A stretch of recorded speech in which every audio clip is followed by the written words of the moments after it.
महादेव की जय। विश्व वंदनीय संत सम्राट बंदी छोर सदगुरु श्री कबीर साहब जी, मेरे हृदय मंदिर के आराध परम पूज्य सदगुरु श्री मान साहब जी, पूजा के योग सभी संत समाज, मैं चरण कमलों में सिर झुका के त्रैवार बंदी करता हूं। सदगुरु श्री कबीर साहब जी कहते हैं कि मानुष जैसी देह को पाकर के भी और मनुष्य पशुओं जैसे कर्म करते हैं। कोई कोई तो एक आंख ही नीचे रहते हैं, उनको पूछो भैया आंख क्यों नीचे रहते हो, कि परमात्मा को चढ़ा दिए। कोई ऊपर एक हाथ ही उठा करके सुखा देते हैं, उनको कहो कि परमात्मा को चढ़ा दिया है। कोई एक पैर से ही उटक उटक के चलते हैं, दोनों पैर सही होते हुए भी उनसे कहो भैया ऐसा क्यों करते हो, कि ये परमात्मा के लिए चढ़ाया है। अब बताओ मनुष्य जैसी देह को पा करके और लोग कितने दुखी हैं, कितना इनका बेहाल हो रहा है। और दोबारा इनको मनुष्य जन्म मिलेगा क्या? क्योंकि कल्याण के लिए मनुष्य शरीर मिला था, भवबंधनों से छूटने के लिए मिला था, और इसको कपड़े उतार करके और नंगा करते और नंगा धरण ढूंढते, कहीं भी ढूंढते रहते। उनसे कहो भैया कपड़े क्यों नहीं पहनते हो, कि दिख ही हमारे वस्त्र हैं, ये 10 दिशा हैं, यही वस्त्र हैं। क्या माँ के पेट से बच्चा आया था तो कपड़े पहन के आया था क्या? ऐसे कहते हैं। अब बताओ इनको इतनी अकल शर्म होनी चाहिए कि उस समय तो अबोध बच्चा होता है, मन बुद्धि विकसित नहीं होती है, कर्म संस्कार गिरगिस्ट रहता है, और जब शरीर बड़ा होता है, जब मन बुद्धि विकसित होती है, तब भान होता है तन का। और जिसको तन का भान पूरे जीवन ना हो तो वो पशु है। पशु सदा से नंगे ही रहते हैं। हाँ, कोई पालन करता है कोई मनुष्य ही, तो उनके ऊपर ठंडी के दिन में कुछ डालता है तो उसको भी मुख से खींच करके नीचे डाल देते हैं, है ना। उनको कपड़े दे भी दे तो उनके क्या काम के। भैंस है, गाय है, ये मनुष्य के संपर्क में ये पशु रहते हैं। ऊंट हैं, हाथी हैं, घोड़े हैं। अब इनके लिए गर्म वस्त्र भी बनवा देते हैं, और जब दाव लगता है तो मुंह से खींच करके नीचे डाल कर ऊपर बैठ जाते हैं, तो वो पशु हैं। ऐसी हालत यदि मनुष्यों में हो जाए तो पशु खाने को नहीं जाएगा तो कौन जाएगा? तो सदगुरुदेव जी कहते हैं कि भैया दुरुपयोग क्यों करते हो? कहीं नंग धड़ंग हो जाते हो, कहीं 4-4 बजे बर्फ जैसे पानी में नहाते हो, और फिर धूल में लौट के गधे जैसे लूट भी जाते हो, कहीं भभूति भी रमा लेते हो, और कहीं एक पैर से कूदते रहते हो। चेतन पूजा को आप लोग जाने नहीं, पत्थर पूजा में पूरा समय निकाल दिया। नदी नालों को नागरिक कहते हो, पाप कट जाते हैं। ये कितना दुरुपयोग किया है मनुष्य जन्म का। तो मानुष जैसी देह को पाकर के यदि आपने और अपना उद्धार नहीं कर पाया, सुधार नहीं कर पाया, तो क्या कर पाया? कुछ भी नहीं कर पाया। इसलिए अपने आप को जानना चाहिए और धोखे से बचना चाहिए, भोगों पर विजय प्राप्त करनी चाहिए। हाँ, कहा तो है संतो सो सदगुरु मोहि भावे, जो भोग में योग लखावे। तो जो भोग हो रहा है संसार में, स्त्री पुरुष फंसे हुए हैं, गुरु चेला फंसे हुए हैं, और इनमें जो योग को लखाए दे, इनसे अलग कर दे। योग का मतलब अलग होना भी है, और योग का नाम मिलना भी है, जोड़ भी है। इसलिए इस भोग में जो योग को लखा करके जो अलग कर दें, वो सदगुरु हैं। और जो इन भोग में ही भोग को में लगा दें, स्वयं भोगी बने रहें और दूसरों को भी भोगों में लगा दे, तो वो सदगुरु नहीं, वे गुरबा हैं। तो इतने गुरबा इस संसार में डोर रहे हैं गुरु बन करके, वो विनाश कर रहे हैं, धोखा दे रहे हैं, वेग विचार रूपी आंखों को फोड़ रहे हैं, भ्रम भूल कल्पना के द्वारा तीर चला रहे हैं। जिस प्रकार से जहर का भुजा हुआ तीर जब हिरण के पेट में लगता है और हिरण जब डोलता है तो वो चकई जैसा घूमता है, सारी आंतें कट जाती हैं और गिर जाता है। इसी प्रकार से जहर के भरे हुए शब्दों को ये मायावी गुरु वाले छोड़ देते हैं, और कर्ण के द्वारा अंतःकरण में जाकर के वो प्रवेश करते हैं। और जब जहां दौड़ता है कहीं कहीं पूजता है, जहां दौड़ता है कहीं पूजता है, कहीं पत्थर को, कहीं पीतर को, कहीं पानी को, कहीं पेड़ों को, कहीं पशुओं को। और उसी में उसी जहर रूपी शब्द से उनकी सारी आंतें कट जाती है, बर्बाद हो जाते हैं और गिर जाते, भटक भटक करके बेचारे मरते। बड़ी दुर्दशा होती है। कल्पना चलती रहती है, मोह चलता रहता है, डरे रहते हैं। हाय श्याम सुंदर, हे राम, हे राधा हे राधा, ऐसे चिल्लाते रहते, बहुत चिल्लाते। कोई कोई कहते हैं कि 20-20 साल से 18-18 साल से किडनी खराब हो गई। अब बताओ, जब सारे पाप कट जाते हैं, सारे सुख मिल जाते हैं, तो किडनी क्यों नहीं सही भाई? और कहते हैं कि माता की कृपा से आंखें आ जाती हैं, आंखें ठीक हो जाती हैं। अब कहीं भी जाके देख लो, चाहे पावागढ़ जाके देख लो, करौली पे जाके देख लो, नगरकोट में जाके देख लो, गंगा पे जाकर के देख लो, वहां कितने काने पड़े हुए, कितने लूले लंगड़े पड़े हुए, एक को भी अभी तक ना हाथ दिया, ना पैर दिए, ना नेत्र दिए, और लोग चिल्लाते रहते हैं, गणेश के गुण गाते रहते हैं, जय गणेश जय गणेश जय गणेश देवा, माता त्यारी पार्वती पिता महादेवा। अब बताओ, उनके माता पिता के गुण गाए रहे, अपने माता पिता की नहीं गाए, अपने की सेवा नहीं करते। जय शंकर जय शंकर, शंकर जय शंकर, कैलाशपति जय गौरा जय गौरा, गौरा जय गौरा जय पार्वती, ये गाते रहते हैं, मंत्रों को सुनाते रहते काम में। ओम रामाय नमः, ओम नमो भगवते वासुदेवाय नमः, श्री कृष्ण गोविंद हरे मुरारी, हे नाथ नारायण वासुदेवा, गुरुर ब्रह्मा गुरुर विष्णु गुरुर्देव महेश्वरा, गुरुर साक्षात पार ब्रह्म तस्मै सद्गुरुवे नमः। ऐसे बकते रहते, कुछ का कुछ करते रहते, पर चलते नहीं, चाल ठीक नहीं, बोली वचन ठीक नहीं, खान पान ठीक नहीं, कहीं कहीं तो चूहाओं का अचार बनाए खाए जाते, मेढक का अचार बनाए खाते इधर गंगा की तरफ, इधर सहसवान गांव है, वहां पर मैंने पंगत में देखा था, टर्र का अचार, टर्र का अचार। अब बताइए, अरे करेला का होता, आम का होता, टमाटर का होता, और भी चीजों के निरे अचार बनते, मिर्ची का होता तो ठीक भी था। अब बता, मेढक को चीर करके अचार बना लिए और उसको चला रहे। अब ये पशु हैं कि मनुष्य हैं? ये पक्के पशु हैं। तो सदगुरुदेव जी कहते हैं कि हे भाई ज्ञानी ध्यानियों, आप लोगों ने ये आग लगाई है, पत्थर पूजवा पूजवा करके, देवी देवताओं करके, मेढ़ा बकरा कटवा कटवा करके, छुरी चला चला करके, लाल पीले काले कपड़े पैर पैर करके, लंबी जटाएं रखा करके, नंग धड़ंग डोल डोल करके, तंत्र मंत्र जादू टोना में फंसाते हो, पत्थर भी पुजवाते हो, काट काट के मेढ़ा बकरे भी चढ़वाते हो, और स्वयं मुख में तंबाकू भरे रहते हो, बीड़ी पीते रहते हो, हुक्का पीते रहते हो, और दूसरों को उल्लू भी बनाते रहते हो कि हम बहुत बड़े सिद्ध हैं।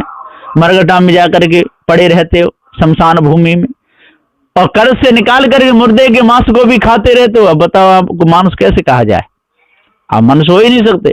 इसलिए आज यदि इन वचनों को सुनते हो तो सुनकर के अपना सुधार करना चाहिए। पारकी सदगुरुदेव का ये उपदेश है, और जो भी पारकी सदगुरुदेव के इस उपदेश को अपने अंतःकरण में उतारेगा, धारण करेगा, तो उसका जीवन उद्धार कल्याण जरूर हो जाएगा। हाँ, राम की आपने मूर्ति बनाई है, कृष्ण की बनाई है, ठीक है, उसके नाम पे यदि भंडारा करते हो, दीन गरीबों को खिलाते पिलाते हो, बहुत अच्छी बात है, लेकिन उसी की पूजा में अपना समय निकाल दो, उसी की आरती करते रहो, कहो कल्याण हो जाए, सो नहीं होने वाला है। हाँ, पुण्य का फल तो मिलेगा। जैसे आपने राम की मूर्ति बनाई और उसी दिन से आपने भंडारा चालू कर दिया, तो ठीक है, बेचारे आएंगे, दीन गरीब खाएंगे पिएंगे, उनको शांति मिलेगी, आपका पुण्य मिलेगा। लेकिन जो सामग्री आपने राम के ऊपर जलाई, और वहां घी जलाया, और जो अगरबत्तियां जलाई दी 15-15 लाख की, उससे कुछ होने वाले, उससे आपको कुछ भी लाभ नहीं मिलेगा उस पूजन से। अब भूखे को भोजन मिलाया, प्यासे को पानी पिलाया, उससे तो आपको लाभ मिलेगा ही मिलेगा, क्योंकि वो चेतन पूजा है। तो यदि ऐसा होता है तो ठीक है, लेकिन आप लोग प्रथम प्रधानता उस जड़ की देते हैं, चेतन को नहीं देते। ये भूल हो गई, भूल भई बड़ी भारी जगत में, भूल भई बड़ी भारी। तो ये बहुत भारी भूल है। इस भूल में बड़े बड़े ज्ञानी, बड़े बड़े तपस्वी, बड़े बड़े ध्यानी, बड़े बड़े ज्ञानी, वेदों के ज्ञाता, शास्त्रों के ज्ञाता, 18 पुराणों के ज्ञाता, ये सब के सब भूल में और अपने पूरे जीवन को हार गए। तो सदगुरुदेव जी, हम श्री कबीर साहब जी कहते हैं कि भैया अब भूल में मत पड़ो, है ना। कितना समय भूल में बीत गया, माता भी भूल में चली गई, पिता भी भूल में चले गए, पहले के पूर्वज दादी बाबा भूल में चले गए, और भी जो हमारे पूर्वज थे, बड़े बड़े ज्ञानी ध्यानी थे, वो भूल में ही चले गए। वो समझ ही नहीं पाए कि सार क्या है, असार क्या है, जड़ क्या है, चेतन क्या है। हाँ, जड़ चेतन कहते तो रहे, जड़ चेतन भी कहते रहे, कृष्ण भी बहुत ज्ञान देते रहे अपने चेली चेलाओं को, विष्णु भी बहुत ज्ञान देते रहे अपने चेली चेलाओं को, लेकिन विषय भ्रम को नहीं छोड़ पाए। ये बहुत बड़ी भूल रही है। रावण जैसा कितना बड़ा ज्ञानी था, उसी की भी मत भ्रष्ट हो जाती थी। मत भ्रष्ट वही उसपा जी की, और जनक सुता को हर लाया। नारे अहिल्या के भोगन में इंद्र बिगड़ गए, निगम लखी कोमुन पार भय।